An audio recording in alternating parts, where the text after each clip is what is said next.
friends, Kevin Duragi. Thank you for joining the Kevin Duragi Show. Today we have Jay Kinder. Before I get into that conversation, I just want to say thank you for being here.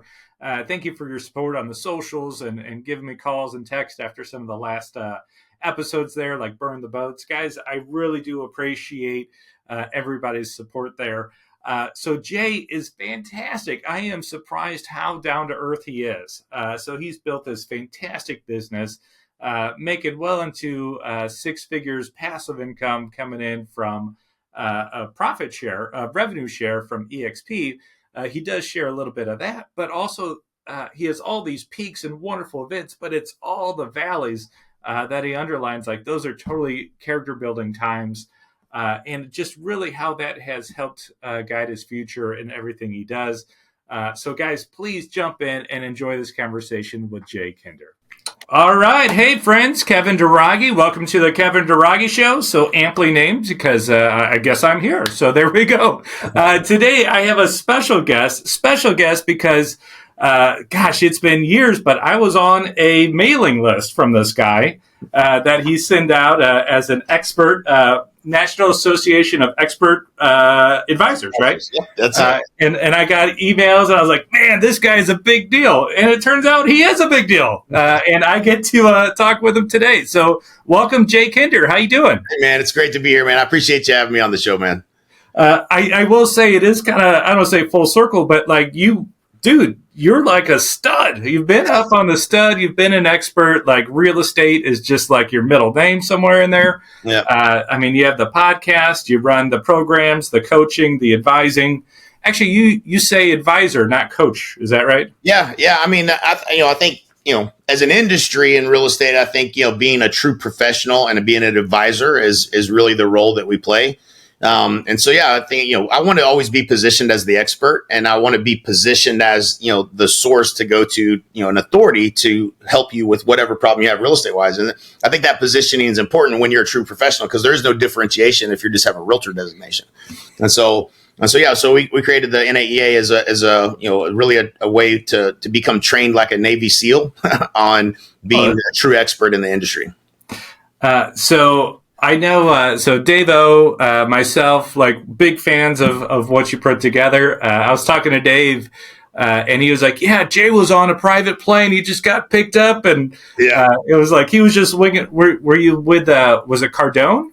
Yeah, so actually, I picked up some friends of mine and the jet, and we came back to Cardone, who was speaking at one of our events here in Frisco. And I was a GP on that particular deal. And so I had some friends I wanted to see it, and they wanted to meet Cardone. So I went and got him. But yeah, so, the plane, I will say, I used to say boats are the most expensive thing. Planes are way more expensive. Like, in almost all situations, they do not make sense. I just want to put that on record.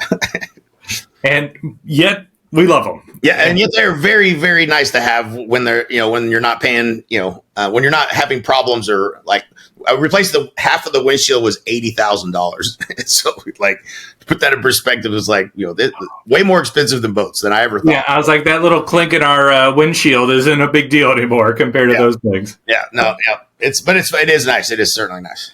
All right. So Jay, I have to ask, right? So flying around in planes with Grant Cardone, let's rewind that down. How did Jay get into real estate? Like, what was that transition? The true story is I was mowing yards for my dad's rental properties when in high school, and then as soon as I got out of high school, and the year I graduated, he bought a Coldwell Banker franchise. So he was really more property management. So I didn't really grow up like seeing him go on listing appointments or working with buyers. He probably did a little bit, but I didn't really pay attention to that.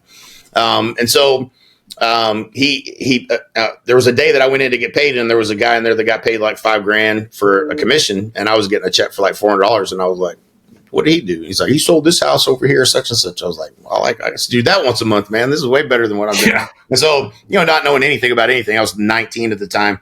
And so I got licensed. And this was a God thing for sure.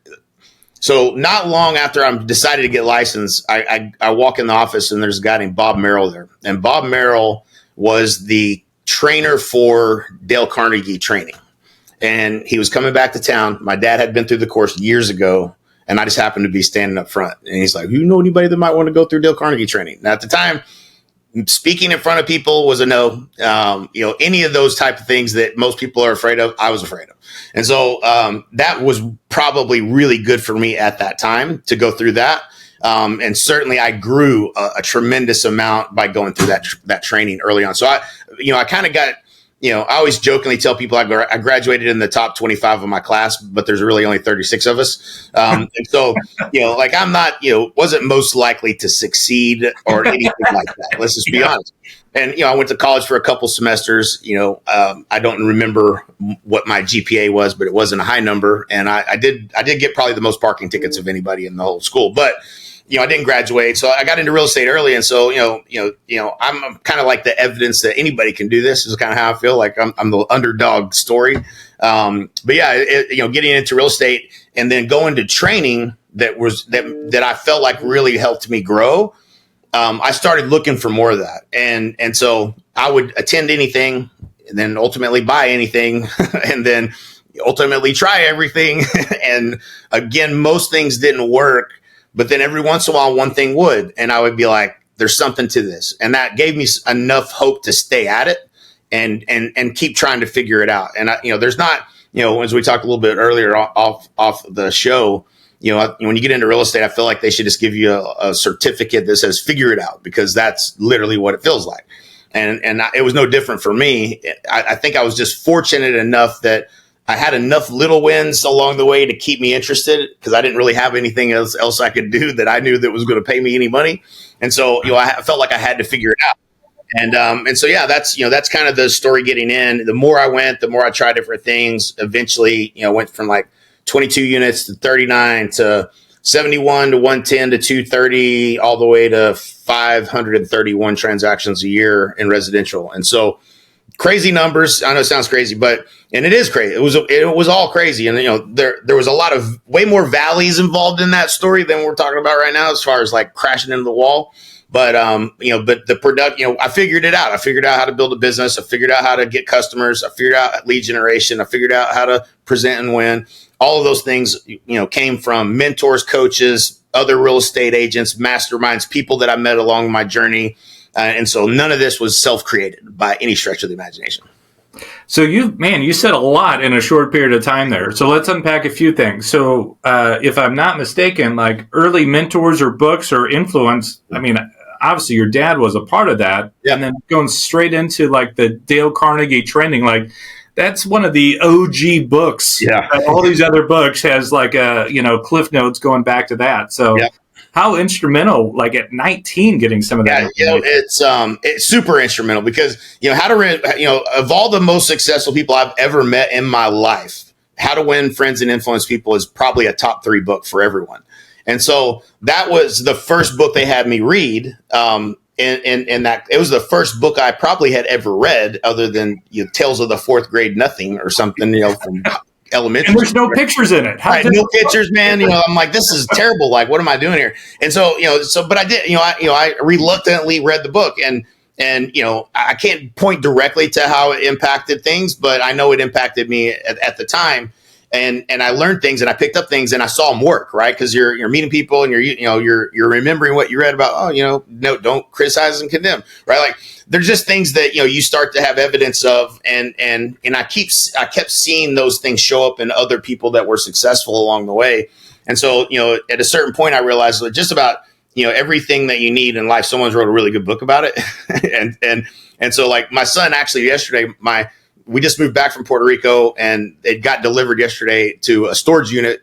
And there's the number of books that I have it's actually insane. And like, I literally am probably the least likely person to read a book, even to this day. Like, if it's a problem I have, I'll read every page of it, but I'm not trying to just read to read. And so, there's boxes and boxes of all these books. And he's like, why do you got so many books? I said, how do you think I got so smart? I was joking with him, but, trying to teach him. So he read How to Win Friends and Influence People, my 11-year-old, because he needed to read it. He needed to read it before I needed to. And so just, those things I think are important. And, you hope somebody in your life that influences you, introduces you to those things. And I was just fortunate that, my dad, introduced me to that. He used to have to pay me. I remember this literally like it was yesterday. We were riding in a Lincoln Town car, like an 88, one of the long 4-doors. My dad's in real estate. Nice. And so, and he was and not super nice. It was like a used car or whatever, but it looked like a boat to me. But he had tapes, and he had the tapes. And I found some of these tapes years later, but like Tom Hopkins and some of the other OGs, and he would be listening. He'd want me to listen, so he'd have to pay me to do it. Like he'd have to bribe me to listen to him. And so, like somewhere along the way, I you don't know that especially with your kids, you don't realize they're actually listening, until years later, and then you hear them repeating things that you know that they actually heard. And so, I think there was a lot of that, and the success that I had was, come from having good leadership from my dad. The people I surrounded myself with, and ultimately the mentors and people that I was fortunate to meet, on my journey. So you also said in your openings, hope, right? And right. I think we go by that really fast, especially when you're starting a company or a business, right? So you said business. Yeah. So going from cutting grass to like your first commission, 1 sale to 3 sales, 3 to, those are milestones. Oh, yeah. How much were you holding on to hope, or was this just like you're looking for beer money? Like how did some of that come together? Because any commission was such a big check to me. I was there wasn't anything else worth chasing because I saw that it was possible. And so one of those things that and I hope this is true for everybody, is like once you see somebody is doing something, now it can be done. And for me, I think I'm just dumb enough to think that I could probably do it if someone else can do it. And that might not be true in most cases, but somewhere deep inside of me, I believe that if somebody else can do it, I can figure it out. And so I stayed the course on like, how do I get one of those $2,000, $3,000, $5,000 checks? And there was nothing else that was distracting me from that. Right. And so, and there was no other choice. So, that kind of forces you to, have a little hope that you're going to figure it out too, I think. But wait, you're young 20s and you're saying that there's nothing else distracting you? Yeah. I mean, nothing else was distracting me in terms of, oh, well, I'll just go do this thing, or I'll go get a job over here. Like I'd never, even when I was mowing yards, I was working for myself. So, I don't particularly like to be told what to do. So I'm probably not a good employee I think for the most part. And so that's, I just never even wanted to go that route. And so, whatever it took, I was going to do whatever it takes to not have to go answer to somebody else and, do something that I didn't enjoy doing. And so that's probably what kept me going. And I'll never forget. I went to this is how dumb I was when I got in. So I went to a Roger Butcher event. Okay, mm-hmm. Roger Butcher. They used to call him Roger the Chicken Butcher because he would cook rotisserie chickens at his open houses. And I was like, this is the dumbest thing I've ever heard. I'm definitely not doing that. But that was what one of the things he taught. And then they started telling me about these FSBOs, right, for sell by owners. And so at break, I called my dad. I'm like, Dad, are you telling me there's people that put signs in their yard and they want to sell their house and real estate agents don't call them? He's like, yeah, no, they're all over. I'm like, oh my God, I'm going to get rich. Like, oh my gosh. It's like, people are stupid. This is easy. Nah, that's not how it worked. But, I learned a few sales skills and things to differentiate me, which at the time I wouldn't even have been able to tell you what that word meant. But And I remember I got lots of no's, lots of rejection. Didn't like the rejection, but I got plenty of it. And then one person said yes, and I was like, "Oh my God, we might have figured something out here." And so then it was just like, okay, well, I'm calling them all now. Like if it's 1 out of 10, then I just got to find 10, and I'll get 1. And so that those were the little moments that I started to realize, man, there's probably something I haven't learned yet. And if I can just learn that, I can probably get that business. The opportunity was there. I mean, I was meeting with people, their phone number's on the sign, like there was an opportunity there. And so I focused on expired FSBO. That's where I started having the most success. And I think I developed my skills, my selling skills and my people skills on that side of the business as well.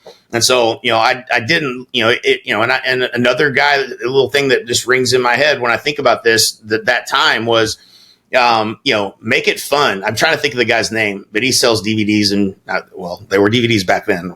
Now they're not probably, but, and I bought books and tapes, I'm that far back. I go that far back. So I went to a Mike Ferry event in 1998. Only reason I know that is my oldest son, was born in 98, and it was literally, I had to leave the event for him when he was being born. But that's a little memorable. Yeah. So like, I don't have just a photographic memory here, like y'all. Like, there was a memorable reason I remember. But back then he sold tapes, and it was a green tape and a red tape.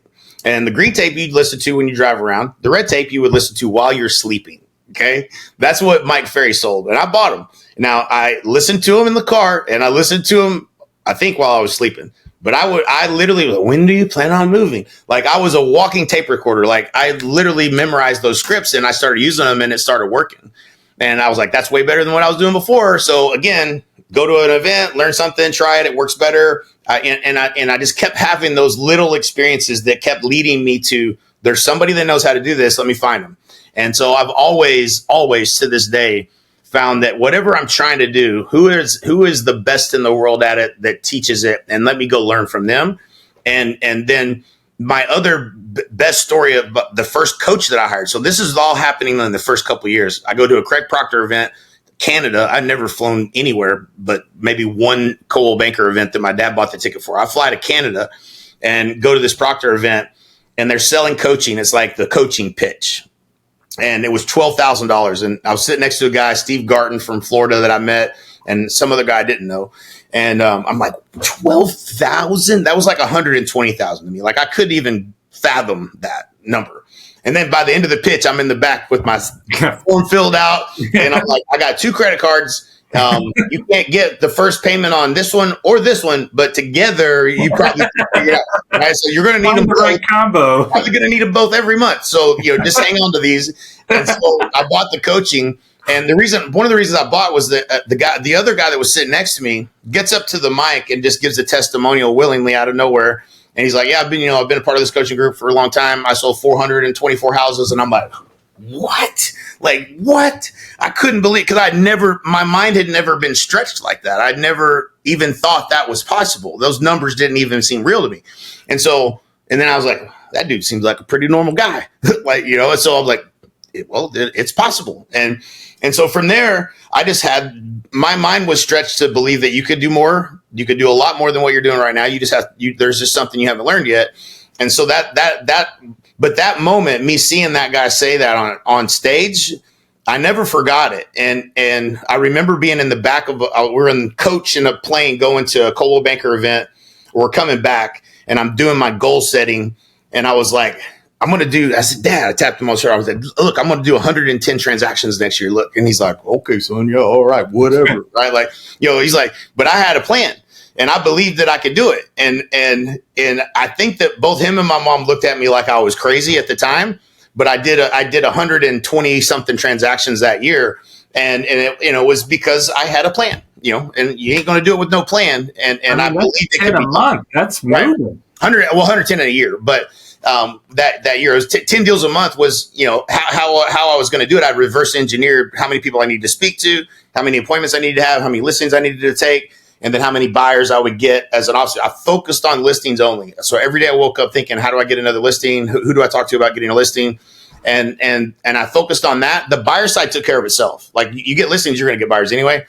So it was, and every year for like the next 5 years, I would set the goal, reverse engineer the plan, and I would get within 10 or 12% of the goal. And I'm like, man, this is literally like a part of the recipe, is understanding and having a plan for how you're going to, not just having a goal, but having a plan behind how you think you're going to get there. And then being able to, when you learn something, okay, well, that metric is not holding true, then, you adjust your plan. But if you set not a realistic goal, but a stretch goal, you're going to land somewhere around where the goal is. And so, that kind of taught me to be not just have goals, but to have a plan aligned to accomplish those goals. And so like that, those are all things that, I think of them as to me, it's like, well, that's just what you do. But I don't know that everybody necessarily has had those same experiences I've had to know that that's how you do it. Right. And so, there's usually something missing, and, if you're not where you want to be, that's something you haven't learned yet. Right. Like that's literally what I pretty much say all the time. So here you are popping out 10 a month, right? Going up to 120 in a year. Fantastic. Did you build a team around yourself, or were you freaking going crazy? Yeah. Well, yes and yes. So there was no red book at this time. So there was no structure of a team or really much to model around that. What I knew was that I couldn't do it all. And so my first hire was anything I didn't like doing, I wasn't good at doing, but mainly things I didn't like doing. So like that, and that actually is, actually a good process for delegation anyway, but I learned that later. But, like if I'm not good at it, or it's not high dollar value per hour work, or I don't change the outcome, I shouldn't be doing it. And I ended up with, the year I did 233 transactions. I had 4 admin. And the end of that year, I had hired 3 buyers agents to work the buy side, so I could focus only on the listing side. And so, yeah, I still think that's probably the right way to do it. You go admin heavy and do more of the transaction face to face, as opposed to go hire a bunch of agents. Now you wear the hat of a manager, leader, recruiter. Like you just get more jobs when you bring on agents. And I see people take that step sometimes too early, because it ends up being more work instead of allowing you to do higher dollar productivity work. And so, but yeah, that was, again, by not by some strategy I had. I was just trying to figure it out, along the way.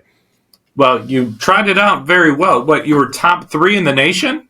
Yeah. So I ended up being, and these are stupid goals to have maybe, but at one point I was like, I want to be the number 1 agent in Oklahoma. And then I hit that goal and I was like, all right, well, I want to be in the top 10 in the world.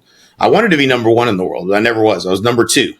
And so I made it to number 2, carefully. And my mentor, Brian Moses, one of my best friends today and mentors for those years was Brian Moses, who was also number 2 in the world. So choose your mentors carefully, because I never could beat number 2, and neither did my mentor. And so, but no, it was, it turned out, we did, for a lot of years, we were transaction wise doing more than, now it's done, everybody does 500 deals, seems like now, but back then that wasn't very normal, to say anything, it was definitely not a normal thing to see someone doing that kind of number of deals. But so it was a fun journey for sure. A lot of lessons learned.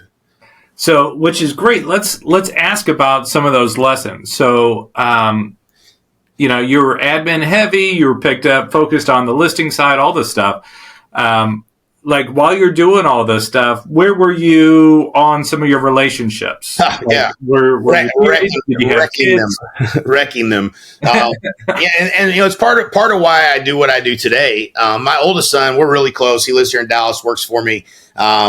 And like, that's a blessing, like to get to work with your kids, man. Super cool. Sometimes you want to kill them, but they're on a different journey of life of where they are as a human being. And so you get to let them kind of be themselves and figure their things out, that just like you got to do. So you can't speed up that process sometimes, but it's super valuable. But most of that time that I was, I call it grinding, I remember leaving birthday parties. I remember missing a game, and so like that, I can't get back. So, those are the things that are tough. I usually don't get emotional, but you got me on that one. Yeah. But so, yeah, I got younger kids now. I don't miss their games. I'm just their Uber driver. I drive them around everywhere. So like that's the benefit of, but you don't realize, until you decide your time's more valuable, how much it'll take from you. Right. Like you'll be working every weekend, every evening, because you think you have to. And it's not that. It's just you have to prioritize what's more important to you. And once you decide, then your business works around you, right? I remember one of my first coaches, right? Coach Chuck is he's now passed, but like he was instrumental, and he did this recipe for success. Right. I started applying to my life, and it was one of those moments where yes, you look professional. Like, hey, I need listings. We reverse engineer a lot of business stuff, but right. I looked at same situation, like. We're in the grind. We're doing all this stuff, trying to become successful, air quotes, and at what cost? I felt like I was a miserable dad, Yep. Every time there was a practice, every time I was like, oh, why can't I just do my things? I got to go do this thing. Right. And then I started mimicking started noticing other dads like enjoying this time or being inactive. Right. And I was like, oh shit, I'm doing this wrong. Yep. And it was one of those, like, thankfully I had a chance to like turn it around. Yeah. Right. Yeah. But it was like, but that's real, man. When you get to the practice and you're there every practice, and there's some kids' dads you've never seen. That was me. Probably for the the earlier part of Braden's life, and so and then as and I think a lot of it was just a little bit of drive. You got a lot of drive at that point. At that point, I was really driven to succeed, and so I think that you just learn that you can do both. You can have both. Like, you just have to decide that's what you want, and then you build the business to serve you, not to be, you're not the servant to the business. I talk about real estate being this just awesome and massive tool to leverage and give you all this freedom. But Right. if you don't know how to use the tool, it's consuming. Like, it will take everything. Your time, your energy, your money. Like, it has that ability. Yeah. And so I had failed relationships. I went through some of those experiences. I think a lot of it looking back is I'm good friends with all of my ex baby mamas. Anyways, I got two, and so there. But I think a lot of it is everything in life is who you have to become, and until you learn some of those lessons, you don't figure that part out, and so. So I had some definite setbacks and struggles along the way, but it's part of the journey. I mean, I think looking back, the hardest times were always the biggest lessons. And so like 07, 08 was you couldn't have. My dad told me some things that after 07, 08, I remember him telling me, like, and I didn't listen, and so. That was a huge, I went from never having lost and always doing better to negative, back to below zero, like the worst. I mean, I had a coaching company that we had just started, developments, flips, 29 rentals, and all of a sudden nothing was working. Right. And so, that it took me till 2010 or 11 to climb out of that hole. But I would not have traded having gone through that for anything. And at the time, I mean, it took me a couple of years before I could even talk about it. You want to talk about 07, 08, I'll be like, I wasn't there for that. It was that hard. But, you just know that, like, when you're going through something, and I watched people that went through the same thing I did, and I watched them not step up and not come out swinging. And, the fact that I did, even though I felt like I was missing everything I was swinging at, at least I was like, man, at least I got in there and if I can survive that, I can survive anything. I wasn't hitting home runs. I wasn't knocking nobody out, but I was damn sure, just staying at it and trying to stay afloat. I didn't go bankrupt. I could have. I probably maybe should have at the time, but having gone through that, now it's like, what? This market? Come on. No, this ain't nothing. Yeah. It's like, you just have a level of, knowing what you can persevere through. And so those hard times suck when you're in them, but man, they're a gift. They really are. Character defining moments. Yep. So actually, let me ask you this. So our opening segment this year was about Eads Bridge, right? So I don't think you listened to it, but I will now that. So the premise was, right, connecting east to west, right? So Eads Bridge is here in St. Louis. The common building material at that time was stone, wood, and iron, right? But the Mississippi River is over a mile. You have to be tall enough so steamships could go through, right? All these things, all these constraints, high currents, all these things. Right. 1 in 4 bridges fail. And here's a massive bridge. But it was the vision of some of the early politicians, James K. Polk, Manifest Destiny, all these things. But it was actually the capitalism, it was the railroads that actually said, okay, now it's time to do it. That's why a big push towards, entrepreneurs, right? Yeah. These people who want something bigger. But the guy who put it all together turns out to be Andrew Carnegie. Yep. And figuring out how to make iron into steel, was able to span that bridge, right? And how do you do that? Heat, it's pressure, it's taking out impurities, bad habits, putting in, additives like good habits. all this stuff to be able to do these amazing things. And then with that technology, the use of steel, he's able to build all the railroads and then actually build all the skyscrapers. Like he built an empire all because of this Each Bridge moment, right? So to break it down into three, dream, forge, finish, right? Because a half-finished bridge doesn't get you across the river. Oh, that's good. But the forging moment, right? That really was the crucible point in Carnegie's life, not to mention America's, right? That broke through. What would be the Jay Kinder forging moment? That really was the one that took you from... It was unquestionably 07 and 08. And, I mean, I think we have a little bit of time, but I'll tell you the story. So, again, doing probably 400 transactions a year, nothing selling. My listings ballooned up to 200. When I would talk to a seller, I'd be like, you need to get a price here. They'd be like, oh, no, we're not doing that. And then next week they'd be like, okay, we'll do it. And I'm like, no, it's not there. It's here. Like I couldn't do, it seemed like there was nothing I could do.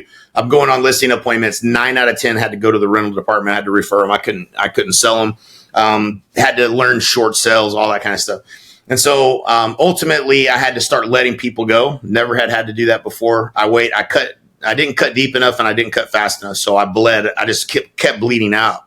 And at the same time, we had started a coaching company and we were writing checks to that company to get it started. And we learned that our accountant had decided to take us off of paychecks and not pay the Social Security. And so we had our first loan from the IRS of $100,000 that we didn't see coming.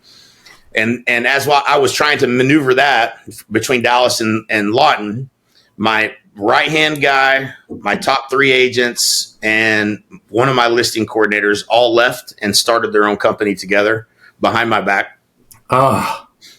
So, now I'm thrown back into production full time, just trying to keep the wheels, keep the boat, my head above water. And so, there was a tremendous amount, and it just got to a point, where all my flips, I had about 6 or 8 flips. We were flipping them on stupid low margins that we shouldn't have, but everything was selling so fast before that, it didn't matter. All of those I couldn't sell them. I remember I had one big one that, I say a big one back then in that market, it was like 250. And my banker called me. I had a birthday. Birthdays are not good in real estate, as you know.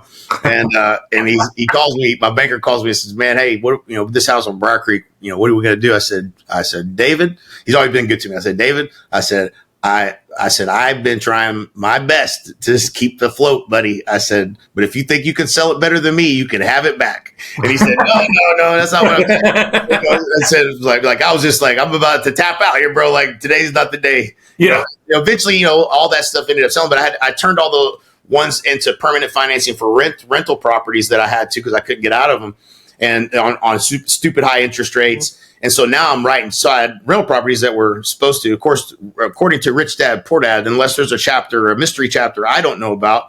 I did not know this part. I'm writing checks every month to my rentals. I'm writing checks to my coaching company. And now I got debt over here. Now I'm leveraged. And then on top of that, the thing that pissed me off the most, that really probably pissed me off the most, was the only credit card I used to run the business was this Chase credit card. It had a $30,000 limit.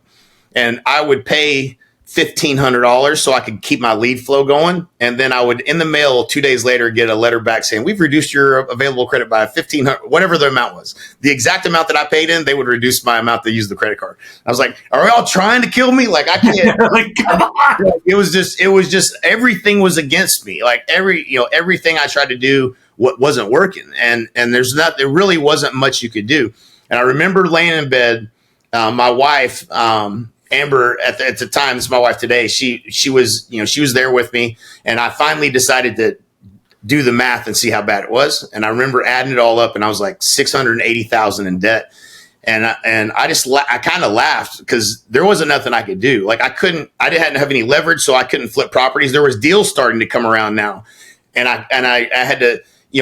All I could do was chip away at it. And that was the hardest thing for me to do, because strategically, I knew there was ways I could get there faster. I just didn't have the financial means to do it.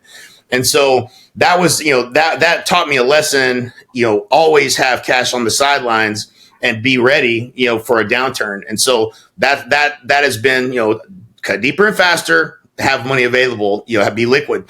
And so those were lessons that I learned out of that. But that, after that, and I have even better stories than that with some of the things that we've done that are just absolutely would make you sick to your stomach that I've gone through. But having gone through those, like there's a couple of those moments. One was with the coaching company, and we just went through a tremendous, 2x4 coming that we didn't see, and we had sold a product, we had chargebacks on. And there was nothing we could do. They started taking $200,000 a month. We had to start refunding $100,000 a month, and we were just running out of cash. And we were operating at a pretty high level, so it was a normal problem with more zeros, is what it was. And I didn't think we were going to survive it, and we did. It's like, whoo! I hope we never have to go through that again. But what got me through it, was having been through something really bad before, and knowing that there is a way, and there's probably more ways than I even know that get through it. And this time I was more prepared for it. I was a little bit more prepared for it. And so, and that just when something bad happens or something comes your way that, if it's not as bad, the best gift is the worst thing you go through, because as long as it's not it's not as bad as the worst thing you've been through, then it's going to be a lot easier.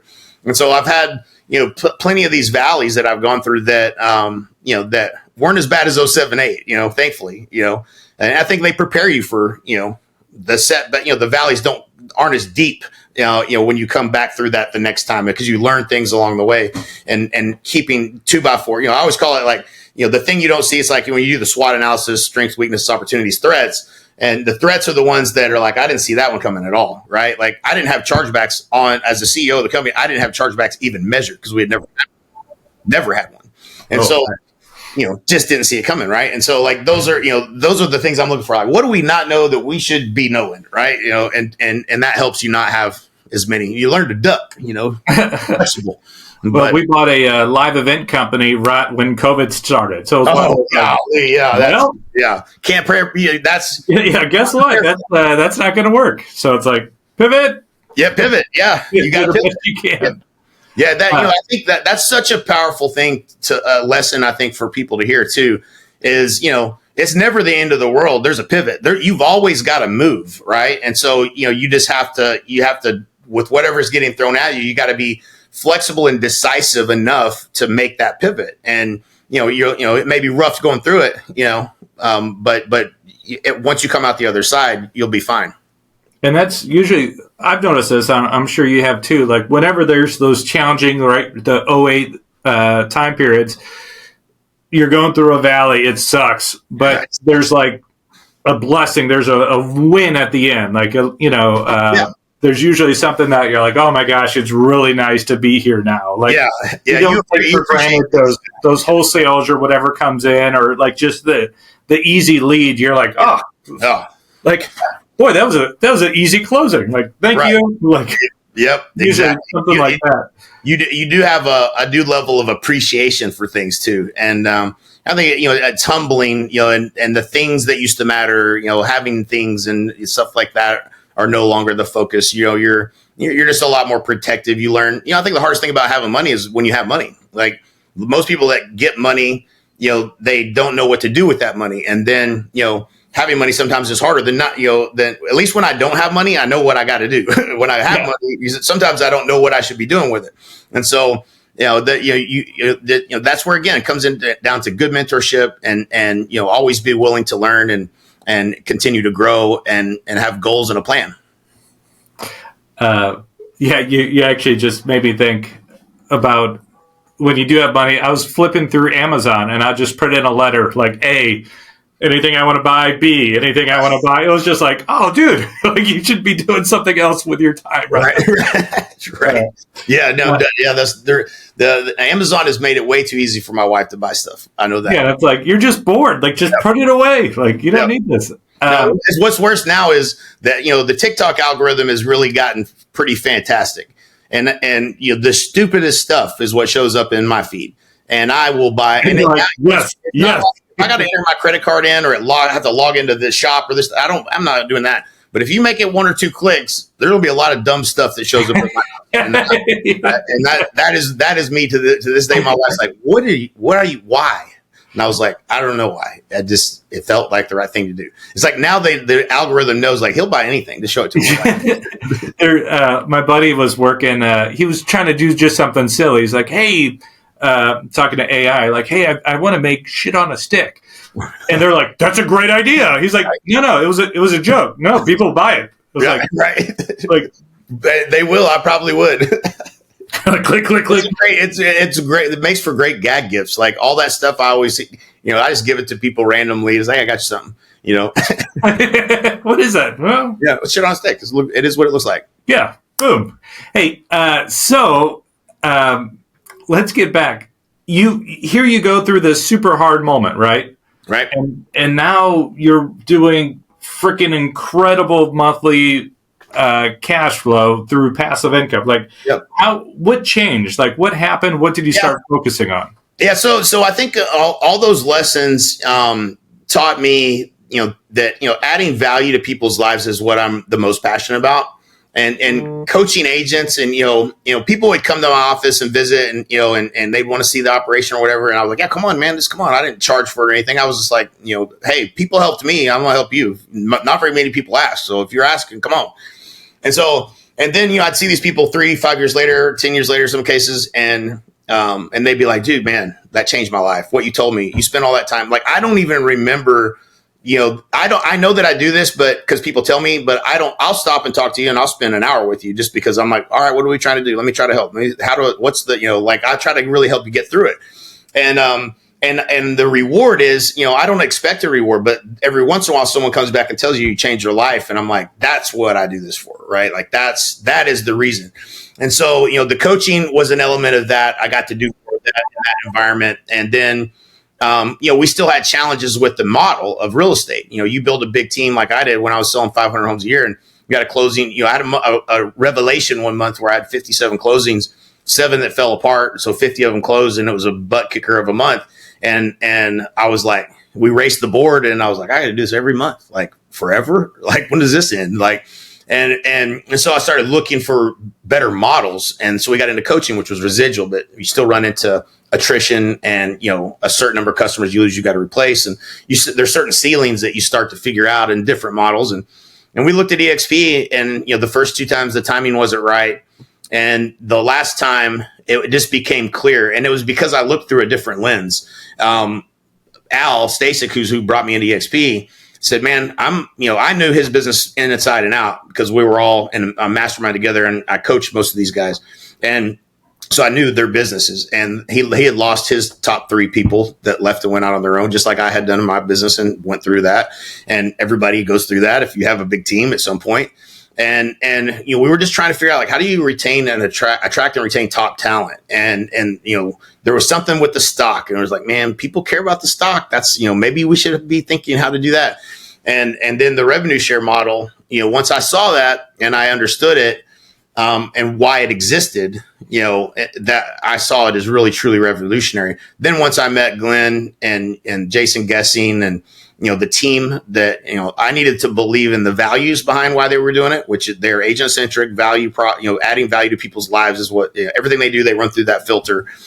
Truly agent centric. I think, understanding and knowing that is super important. Like, I still don't understand why agents are at Compass. They're literally going to still take. They're takers. They're going to take from you. I got off a call earlier today with a lady at a company that the ICA reads, you lose everything when you leave. So, like, if you ever leave, whatever you have under contract, you lose it all. Like, there's companies that are out there to take from you, and I hate those companies, and I want to destroy those companies. So I'm very competitive when it comes to competing against them. But that's not EXP. And so, like, EXP provided a model where we could add value. And so instead of just coaching you, now we can implement, we can help execute those things, because we get compensated very well off of we only get compensated, by the way, if you are successful and we help you sell more real estate. That's the way it works, right? So, this isn't all real estate companies are recruiting companies. So don't make that mistake of thinking that we're the only one, because every single one is a recruiting company. The difference is agents now have an opportunity to participate in that. And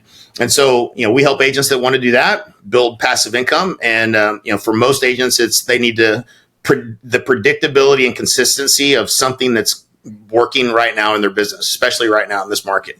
And so we help with marketing and implementation. And that's where I fall down usually, is if I don't have a good team around me to do, the things that have to be done, I can get me on the phone with somebody, I'm good.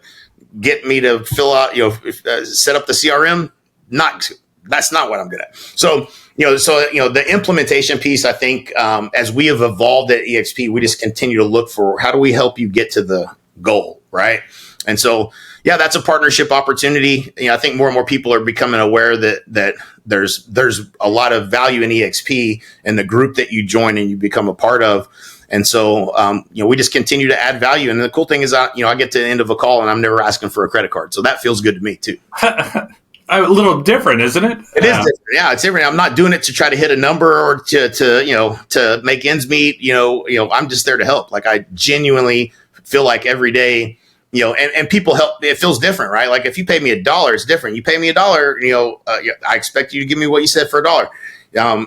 When you don't give me any money, no matter how things go, not that makes it okay to not do exceptionally well for them, but there's always a level of gratefulness that you're helping people. And like, that is to me, like when you design the perfect day, I'm working with people that are grateful that I'm helping them and I'm actually getting to see them win, right? Like that is the reward. And so, you design that perfect day exercise, like I'm doing that most of the day because that's what gives me fuel and energy. It's like my flow state. Yeah, perfect day is one of our exercises in our coaching that we do for the life component. So fantastic, 100%.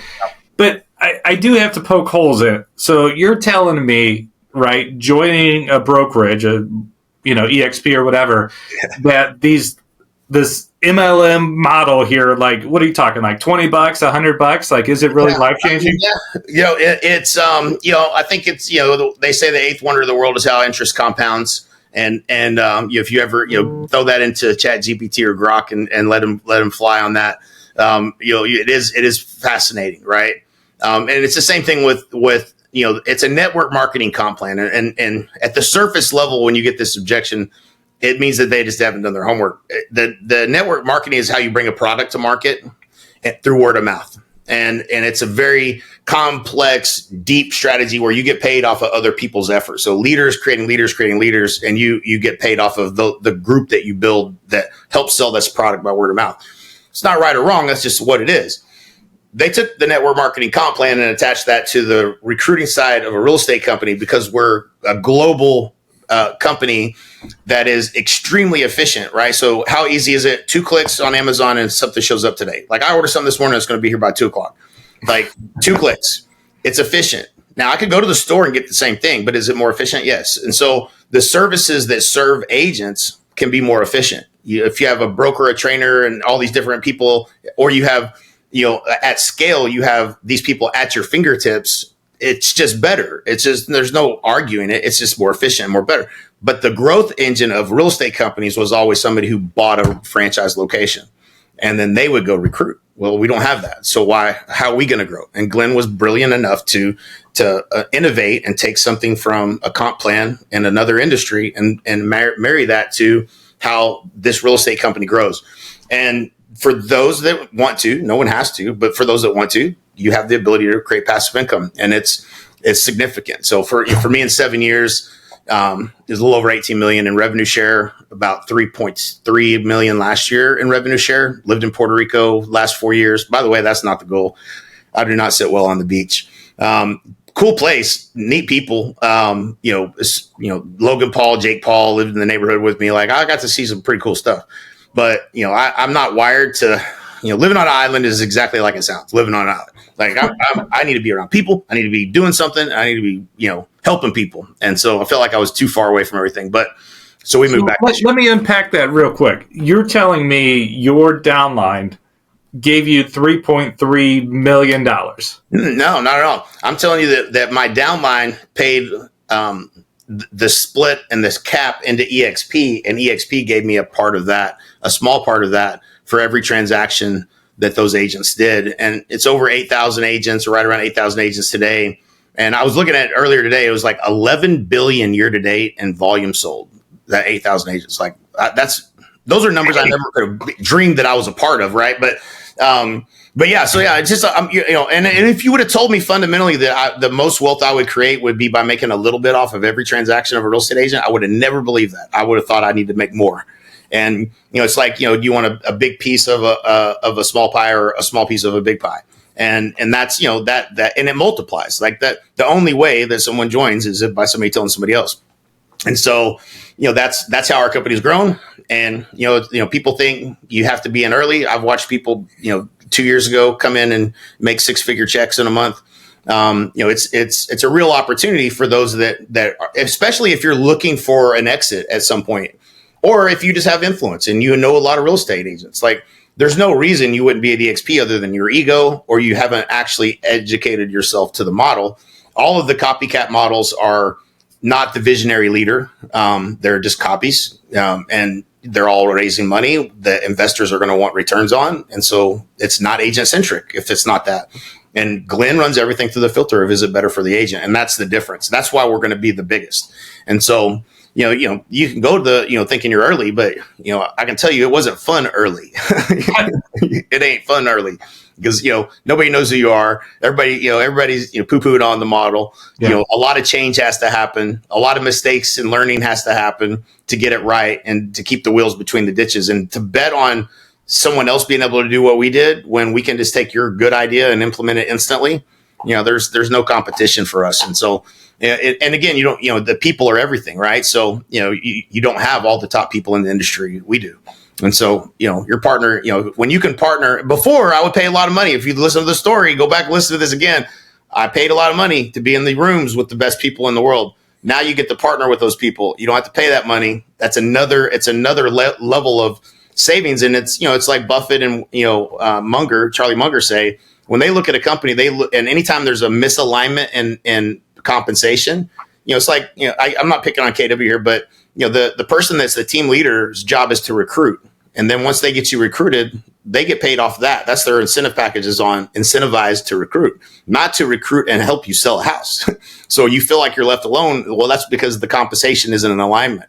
And that's the way all the old models are. And so, having this alignment component, which is we talk about it as opportunity because we understand it as opportunity, but having this financial alignment where if I help you win, I win bigger is the best. That is the secret sauce to this model. And, and I think when people do the research, they figure that out. Or if they crash into enough walls, they tend to be more open-minded, but it's, that's the beauty in it. So Jay, if somebody wants to get more Jay, where do they go? Like socials or internet? Or find me on the gram. I think it's JKender82. I would say find me on the gram. That's probably, I don't do a lot on TikTok, but I'm on there a lot. It seems like, hey, man, that'll waste your time in a hurry. But yeah, I would say if somebody's, interested, and, you always keep an open mind. It doesn't cost you anything to have a conversation and have an unbiased conversation. Like, reach out to you, Kevin, and have a conversation because you're only going to learn something. And most of, you would never go to the Chevy dealership to find out about Fords, right? That's not going to be the best information you're going to get. And so, talk to people that are here and ask questions and be open-minded. I think most of my life, I've always had this kind of philosophy of like, you say yes until you have to say no. So, okay, well, are you open to it? Yep, I'm open to it. Until I get to a place where I say, no, it's not in alignment. It's not, it's not true to my core values, or it's not in line with what I'm trying to do. Then I have to say no. But I always say yes, at least initially to see what I might be, because I said no to EXP twice over a couple year period. Probably shouldn't have, right? And so, I just didn't see it, and I had to educate myself, and to be truthful, the right people had to tell me about it, and then I had to see it. I had to look under the hood myself, and then I saw again. Somebody showed me their check. It was $159,000 revenue share check. I said, "How'd you do it?" And he tells me how he did it. I was like, I think I can do that. Yeah. I'll double it. Deep down inside, the stupid in me deep down inside said, I think I could do that too, right? Because it can be done. It's something that, if you see somebody's done something, it can be done. You just have to learn how to do it. And so, yeah, it's 7 years later, it's a different, it changed my life. It legitimately changed my life. like completely. And so, that opportunity, that window's open right now. And I think that window's open for the next 3 to 5 years, for that opportunity to be as big as it is. Right now is the craziest I've ever seen it. I mean, we are growing. I mean, if I'm the temperature gauge based on my conversations today, and I feel like for me, I am like, I've been like this some days before, like 2 years ago, like, man, this is boring. Are we doing anything big here? To like, the phone is off the chain every day. I'm on call after call, like 15 calls a day with agents coming over. And I think the market is in a place, and I think agents are in a place where what used to work isn't working. They know they need help, and so they're more open-minded. And the bright shining star out of all this has been EXP. Everybody's been trying to recruit them already for 5 or 7 years anyway. So like, maybe I should give it a try. And so I think we're just in this perfect storm right now that is going to allow us to really, and we're just so efficient as a company. Like operationally, we're just insanely in good shape. So cool. It's cool, man. I'm fortunate. I'm blessed, man. I mean, I'm the luckiest guy in the world, if you ask me. Like that's, but I think all the things you go through in life prepare you for these moments that, and so, yeah, you're where you're supposed to be right now. And then it might be time for a change to move to the next level. Something you said earlier that you just reminded me of, like being dumb enough to do something, but I remember I used to pray over my boys at night. I was like, God, just let my boys be smart enough to do well in this world and dumb enough to enjoy it. And it's like that. Sometimes you don't want to be the smart, like you just want to take action. Yeah. And I could think of all these guys, especially when I got started like flipping houses and all this stuff. Yeah. And you're like, this dude's an idiot and he's doing it. It's like, right. Yeah, there's a lot of evidence of success of people that like, I know. And I think for most people, I serve that role, like, all right, if Kinder can do it, then anybody can really. And so, yeah, but you see people that, like, all right, it is absolutely doable. Like, and it takes a little bit of tenacity and a little bit of willingness to. I think people have too much fear of what other people will think, and don't be afraid. This life is too short to not live to your fullest capabilities. Nobody says I want to live a life of mediocrity, right? Live your best life and go chase that dream, man. Like, what do you got to lose? You're going to fall down, but you're moving forward. All right, so I got to wrap up with you. But here's the thing. Here you are as this expert advisor, right? Living near perfect day life, right? What advice can you go back and give others, like inspiration or a quote, or what is it that Jay Kinder holds on to that if he could tell somebody else, like what would change their lives or help them get past whatever it is they're struggling? Yeah, it's the curse of knowledge, right? It's probably something you've heard or know, but are you living it? But it's show me your 5 closest friends, I'll tell you your future. It's true with our kids, it's true with our relationships, and it's even more true in business. And so get around the people that suck you up to their level. And you can't go back thinking small once you see other people thinking bigger and doing bigger. And there's this internal voice you got to learn to mute. When someone's doing really well, that's just evidence that you can do it. You just got to look for the evidence of how to do it. And it can be done. That means you can do it. It's not, oh, they're better than me, they're luckier than me. There's a lot of self-defeating thoughts that you have to learn to mute. But that's, there's, when you see someone that's doing well, know that you're meant to be doing that and you can do it too. And, the more you get around people that force you to see that you're not playing at the level you're capable of, that's an internal thing that they don't have to say it, but okay, well, all right, I got to level up. Right. And in all areas of life too. Right. There's always some area of, the 5 equities of life where you're probably not living, at your fullest, capabilities. And so you're always, it's a moving target. There's nobody has the perfect, life. And so, you just always have to be open and looking for, where do you need to improve? Jay, fantastic. Hey, I We're at time, but man, I really do appreciate you taking the time and talking with us today, sharing some of the struggles. Right, it's always nice to look at the peaks, right? But it's really we could do a whole day's worth of podcasts on the horror stories, but yeah, man, I appreciate you asking the hard questions, and I think a lot of those lessons people need to hear. Yeah, totally. So thank you for the hope, for the inspiration, and to know that there's a better way out there, and for the whole EXP world. Yeah, man. The fact that it's kind of you get built-in coaching for man. Yeah. You don't have to do it alone. You're in business for yourself, not by yourself. That's right. Jay, thank you so much. We'll talk soon. Okay, buddy. Thanks, Kevin.